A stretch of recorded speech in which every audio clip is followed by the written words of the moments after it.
आज के समय में लोगों को सच कड़वा लगता है और झूठ मीठा। फिर आप अपनी नौकरी भूल जाओ, फिर आप लोगों की नौकरी नहीं लगेगी। आप लोगों को एक ट्वीट करना तक नहीं आता। तो जय हिंद भाइयों, यूपी होमगार्ड वाले बच्चों के लिए इस वीडियो में कुछ ऐसी बातें बताऊंगा जिसे सुनकर शायद तुम्हें बुरा लगे, लेकिन वो सच्चाई है। जी हाँ, मतलब मुझे कुछ ऐसी बातें पता चली हैं जो कि नहीं होनी चाहिए थी। और यूपी होमगार्ड में खामखा बच्चों ने कंपटीशन तो बढ़ाया ही है। मतलब जिन बच्चों को नौकरी नहीं करनी थी उन्होंने भी फॉर्म डाला है, उन्होंने भी एग्ज़ाम दिया है। जिनको कांस्टेबल एसआई की नौकरी करनी थी उन्होंने भी इसको खामखा इस कंपटीशन में इसको टफ बनाया है, और कुछ नहीं। मतलब जब बड़े बड़े चैनल्स ने आपको इस चीज़ के लिए इन्फॉर्म कर दिया था कि भाई मतलब कि ये नौकरी ऐसे लोगों के लिए है जिसको बहुत ही ज़्यादा ज़रूरत है नौकरी की, आज जिसका मतलब जो कई साल से तैयारी कर रहा है उसकी नौकरी नहीं लगी है, तो ये उसके लिए है ना। पर खामखा आप लोगों ने इसको मतलब इतना टफ बना दिया कि जिसका मतलब कोई हद नहीं है। कि मैंने कई बच्चों से बात करी तो उसमें मतलब बहुत से बच्चे जिनसे मैं मिला उन्होंने इस चीज़ को लेके बताया कि भाई हम मतलब क्या कहते हैं, अगर हमारा नाम भी आ जाता है डीबीपीएसटी में, है ना, डीबीपीएसटी के लिए नाम आ जाता है, हमारा मेरिट लिस्ट में नाम आ जाता है यूपी होमगार्ड की, तो हम जाएंगे नहीं।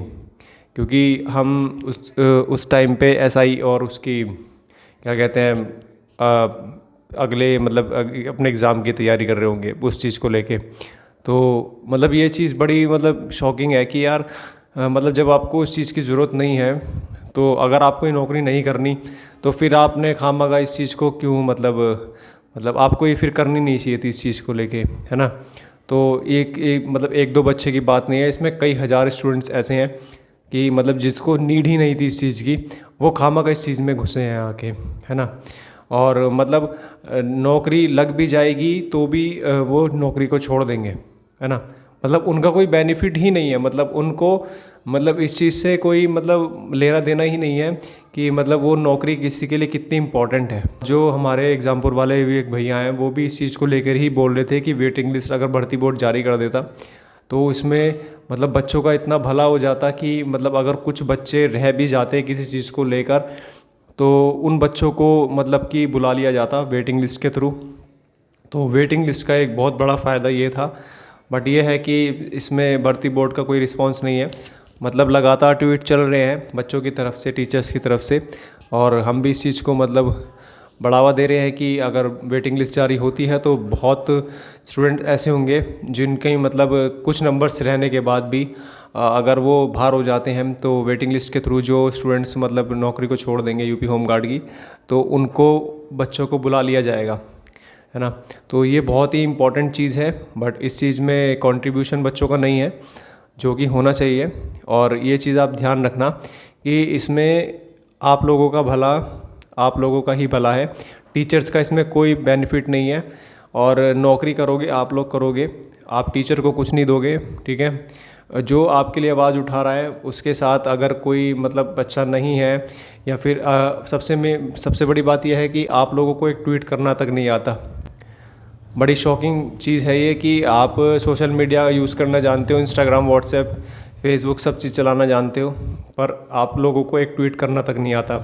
तो ये बड़ी मतलब सोचने वाली बात है कि मतलब आप सब चीज़ करना जानते हो लेकिन एक ट्वीट नहीं कर सकते भर्ती बोर्ड को। 1 सेकंड लगती है एक ट्वीट करने में, ठीक है, अपना भविष्य बदलने में और अपनी बात रखने में, और मतलब एक ट्वीट करने में अगर आपके एक ट्वीट से कुछ नहीं पता कि कितने हज़ार बच्चों का भला हो सकता है, ठीक है। बट ये चीज़ जब भी पॉसिबल है जब आप लोग कुछ इन चीज़ों को मतलब अगर बढ़ावा देते हो। तो ध्यान रखना कि आप लोग की नौकरी नहीं लगी, आने वाली अपकमिंग जनरेशन वो आ जाएगी पढ़ने के लिए, कंपटीशन और टफ बन जाएगा आप लोगों के लिए।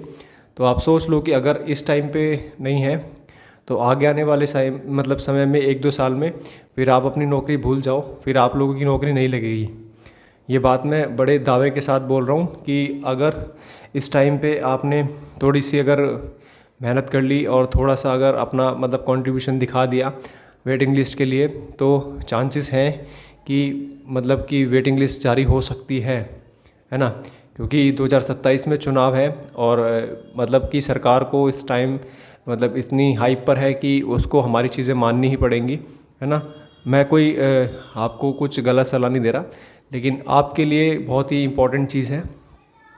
नौकरी करोगे आप करोगे, मुझे कुछ नहीं दोगे आप, लेकिन ये है कि जो चीज़ें आपके लोगों के मतलब भविष्य में इम्पॉर्टेंट है उन चीज़ों को आपको करना चाहिए। कट ऑफ को लेके आप परेशान हो, कट ऑफ में ऑलरेडी आप लोगों को बता चुका हूँ, 10 दिन पहले मैंने वीडियो डाल दी थी, और उससे जब आपका फाइनल रिजल्ट आ जाएगा होमगार्ड का तो उससे आप मैच कर लेना, उससे आपको शायद पता लग जाए। बड़े चैनल्स अगर आपको बता दें 80 85 90 मतलब कि होमगार्ड की कट ऑफ है जनरल ओबीसी की, तो आप उस चीज़ को बड़े आसानी से मान लोगे। लेकिन कोई अगर आपको जेन्युइन चीज़ बता रहा है तो उस चीज़ में आपको डाउट लगता है। तो ये बात किसी ने सही बोली है कि आज के समय में लोगों को सच कड़वा लगता है और झूठ मीठा। तो ये बात फैक्ट है कि अगर आपको कोई अच्छी चीज़ बताई जाए और अगर कोई मतलब हम जैसे लोग बता रहे हैं तो वो शायद आपको बेनिफिशियल नहीं लग रहा है, तो इसमें कोई आपकी वो नहीं है। मतलब बहुत बच्चे ऐसे हैं, लेकिन मतलब जो सीरियस एस्पिरेंट्स हैं जिनको पता है, जिनको नॉलेज है इस चीज़ के लिए, तो उनको भी ये भी पता है कि हाँ इससे ज़्यादा कट ऑफ नहीं जाने की, क्योंकि आप लोग एसआई से कंपेयर कर रहे हो होमगार्ड को। एसआई से 10 गुना ज़्यादा वैकेंसी हैं आपकी यूपी होमगार्ड में, और मतलब कोई एक बहुत बड़े धुरंधर नहीं बैठे थे एग्ज़ाम देने के लिए यूपी होमगार्ड में, तो नॉर्मली मतलब बच्चे थे, है ना। कोई ऐसा नहीं है कि सीजीएल का स्टूडेंट बैठा था। तो सब 10th 12th मतलब इस हिसाब से, और जो मतलब जिनकी एज निकल गई है उस हिसाब से। तो अब आप सोच लो कि अगर आपको वेटिंग लिस्ट चाहिए तो ट्विटर कैंपेन कर लो, वरना भाई सोचते रहो कि आपका मतलब कि अब की बार भी आपका नाम आएगा, है ना। क्योंकि आज के समय में कंपटीशन इतना बढ़ गया है कि बहुत मुश्किल है ना। तो बस यही बताना था आप लोगों को। तो भाई ज़्यादा से ज़्यादा हम लोगों के पास वीडियो शेयर कर देना। चलो मिलता हूँ फिर किसी और नेक्स्ट वीडियो में। जय हिंद।